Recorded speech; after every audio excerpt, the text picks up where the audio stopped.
La loi est quelque chose qui est établi, sur laquelle on ne peut pas tricher, ou on ne peut pas déroger, assouplir, manipuler. En tant que chrétien, la loi se présente à nous avec plusieurs aspects, ou on va dire plusieurs lois. Quand on ouvre la parole de Dieu, on voit d'abord qu'il y a la loi mosaïque. La loi mosaïque, c'est ce que Dieu a communiqué à Moïse parce que le peuple voulait absolument prouver qu'il était capable d'être à la hauteur de l'adoration divine. C'est-à-dire, Dieu est 3 fois saint, l'être humain se dit, eh bien, soyons saints. Comment est-ce qu'on peut faire ? Dieu dit, ok, c'est très simple, je vais vous expliquer ce que je décris, moi, saint. Et il donne des préceptes, plus de 600 principes fondamentaux, bien entendu les 10 commandements, qui paraissent presque faciles, mais qui sont absolument irréalisables, ce qui est normal. C'est le but, Dieu est 3 fois saint et moi je suis humain. Ça c'est la loi mosaïque.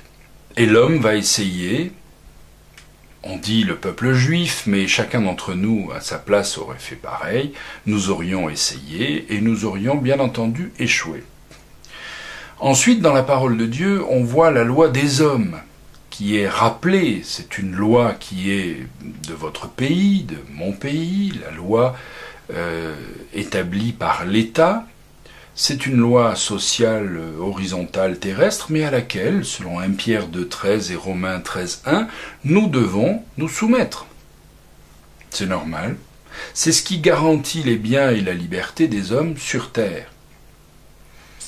Troisième loi qu'on peut rencontrer, c'est la loi des religieux.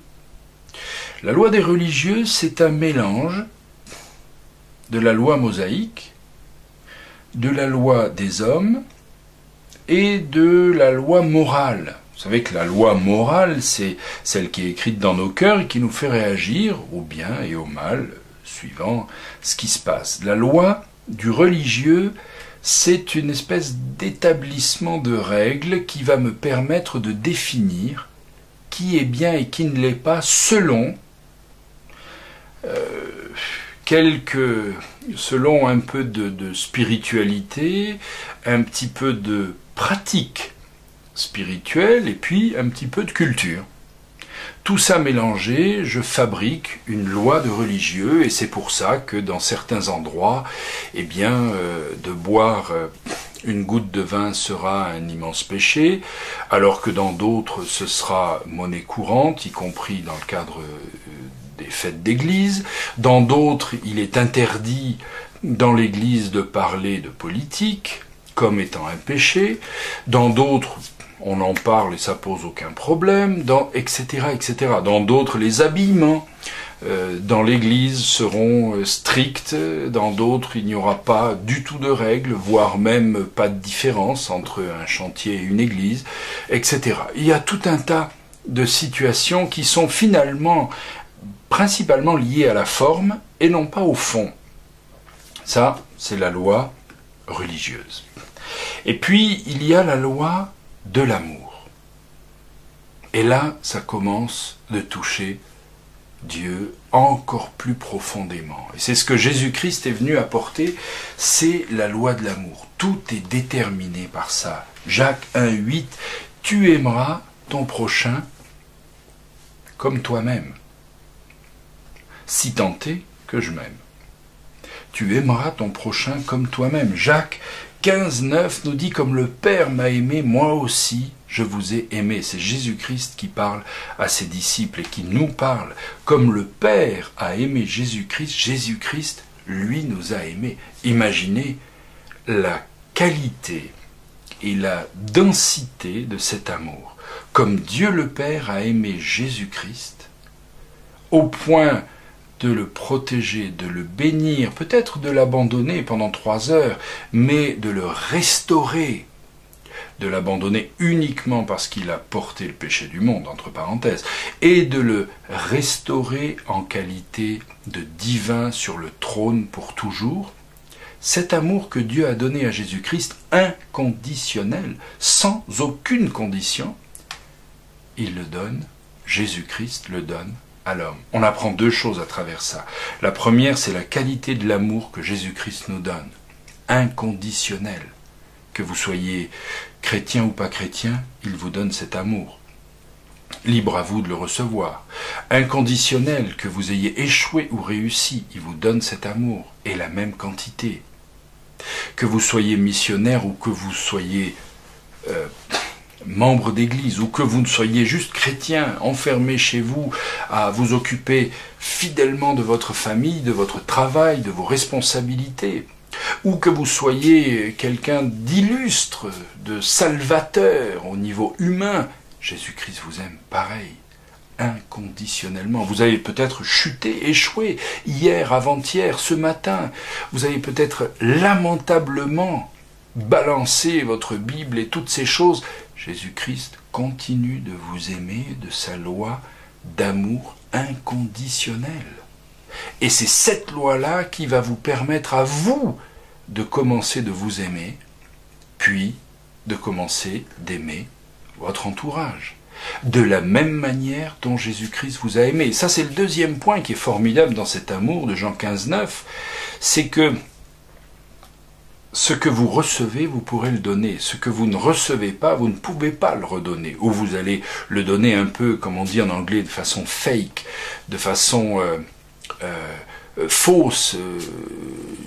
Vous allez faire semblant d'aimer jusqu'à ce que la personne va dépasser les bornes. Mais avec Dieu, nous avons déjà dépassé les bornes 1000 fois et nous allons les dépasser encore, malheureusement. Mais son amour n'est pas proportionnel aux bornes, il est proportionnel à son cœur.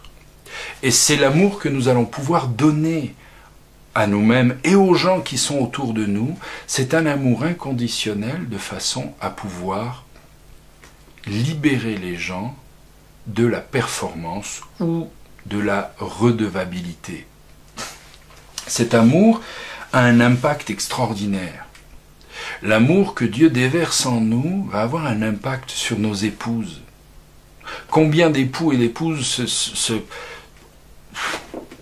sont en crise parce qu'ils attendent que l'autre donne.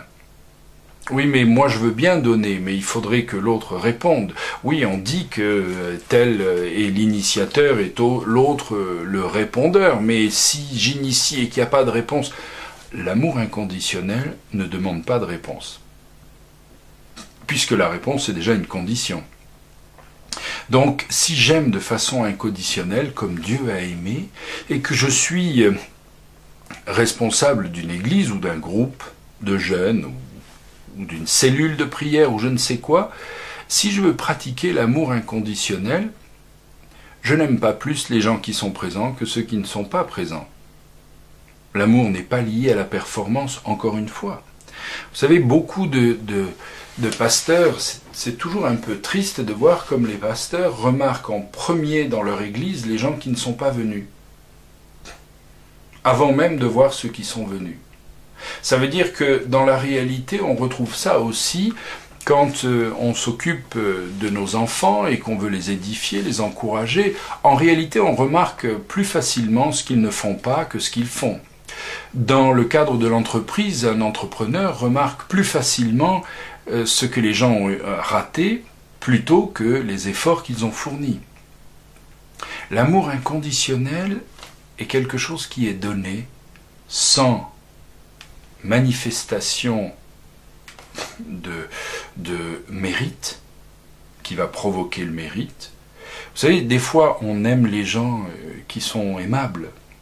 La Bible le dit, et nous on le remarque aussi. Oh, j'aime bien ces gens, oh, j'aime bien parce qu'ils ont fait quelque chose pour nous. Oh, j'aime vraiment ces gens parce qu'ils ont manifesté des qualités.